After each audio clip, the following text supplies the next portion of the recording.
Bomb blast हुआ है और उसमें 6 नमाजियों की और करीब 100 लोगों की इंजरी हुई थी। पहले मुंबई एटीएस ने, जिसको इन्वेस्टिगेट कर रहे थे हेमंत करकरे साहब, शहीद हेमंत करकरे, और उसके बाद वो इन्वेस्टिगेशन गया एनआईए के पास। अब इसमें इन्वेस्टिगेशन बहुत गलत हुआ। दूसरी बात यह है कि 17 साल के बाद कोर्ट ने तमाम आरोपियों को एक्विट कर दिया।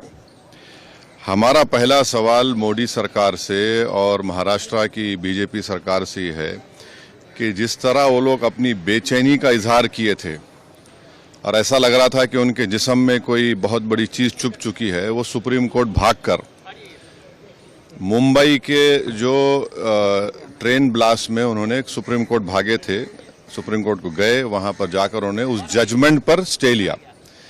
मेरा पहला सवाल यह है कि क्या टेररिज्म के ऊपर इनकी हिपोक्रेसी होगी अगर वो सुप्रीम कोर्ट नहीं जाएंगे? क्या वो सुप्रीम कोर्ट को जाएंगे? दूसरा यह है कि मिलिट्री ग्रेड आरडीएक्स वहां पर इस्तेमाल हुआ, ये एनआईए ने अपनी चार्जशीट में कहा। अब ये मिलिट्री ग्रेड आरडीएक्स इस्तेमाल हुआ तो फिर ये कहां से आया? भाई 2006 का बॉम्ब ब्लास्ट मालेगांव का 2 हुए, 2006, 2008। 2006 में आपने मुसलमानों को पकड़कर खूब पीटा, मारा, वो डिस्चार्ज हो गए। किसने किया वो? अब 2008 का ब्लास्ट फिर किसने किया? और तीसरा ये याद रखिए कि अगर साध्वी प्रज्ञा ठाकुर की मोटरसाइकिल पर ही वो बॉम्ब रखा गया आरडीएक्स मिलिट्री ग्रेड, और एनआईए ने कहा कि उनके पास नहीं था, वो 2 लोगों के पास था, रामजी कलसांगरे, जो अभी तक गायब हैं, तो फिर ये हमको समझ में नहीं आ रहा। फिर मुंबई में जो ब्लास्ट हुआ था 1991 में, उसमें भी एक महिला के नाम पर एक वो गाड़ी थी, क्या बोलते हैं आपकी, मारुति वैन थी, जिसको ना चलाने आता था, उसको आपने कन्विक्शन दे दिया। ये हमको समझ में नहीं आ रहा। हाँ, सुन तो लीजिए ना। अरे भाई, आप लोगों को इतना तकलीफ क्यों होती है? अरे आप नहीं, आप खुल के बोल दीजिए कि आप अरे सुन तो लीजिए ना। आपको बड़ी पेट में दर्द क्यों हो रहा है? अरे ऐसा लगता है तो फिर अपनी बात कर लीजिए, अपने आकाशवाणी कर लीजिए। 2016 में रोहिणी सालियान ने क्या कहा था? मैंने नहीं कहा कि उन पर प्रेशर डाला गया कि वो सौंप जाए उसके ऊपर। फिर 2017 में चार्जशीट में एनआईए डालती है, साध्वी प्रज्ञा ठाकुर का नाम नहीं था उसमें। तो ये सब जो चीजें हो रही है, इसका अकाउंटेबल कौन है? समझौता ब्लास्ट किसने किया नहीं मालूम, मक्का मस्जिद का ब्लास्ट किसने किया नहीं मालूम, मुंबई ट्रेन ब्लास्ट किसने किया नहीं मालूम, 2006 मालेगांव किसने किया नहीं मालूम, 2008 किसने किया नहीं मालूम।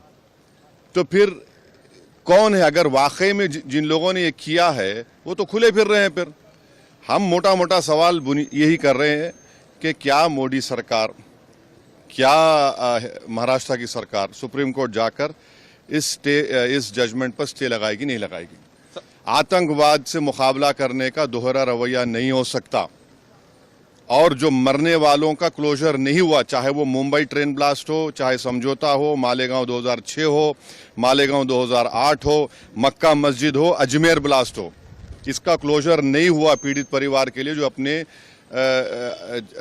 रिश्तेदारों को, अपने लव वंस को खोए हैं। सब भगवा आतंकवाद के लिए बात कही गई थी। इस केस के लिए कहा गया था भगवा आतंकवाद। इस मामले को चाहेंगे कि महाराष्ट्र की सरकार चुनौती दे सुप्रीम कोर्ट में। एनआईए है, सेंट्रल गवर्नमेंट भी है ना। पप्पा जी को क्यों भूल जा रहे आप लोग?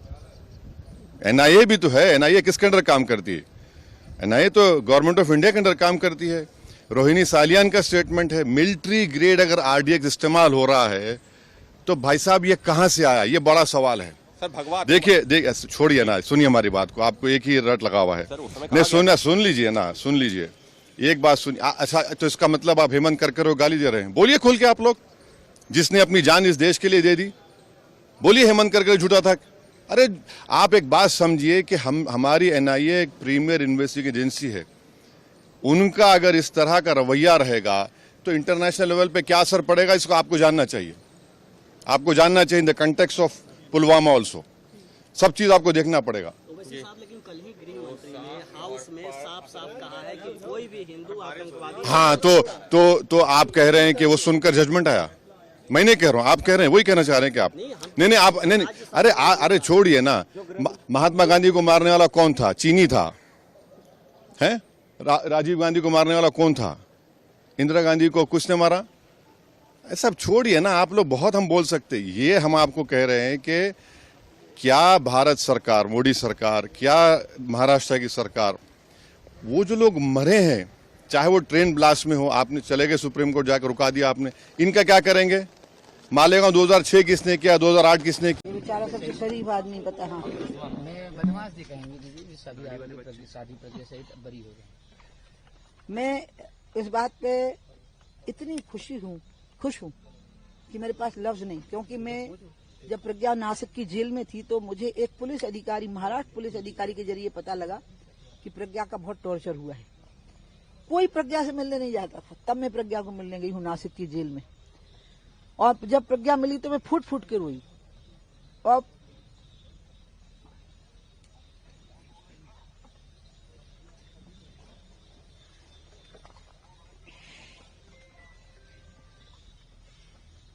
मैं उसके लिए कुछ लिए भी नहीं गई, वो मेरे लिए माला रखे हुए थी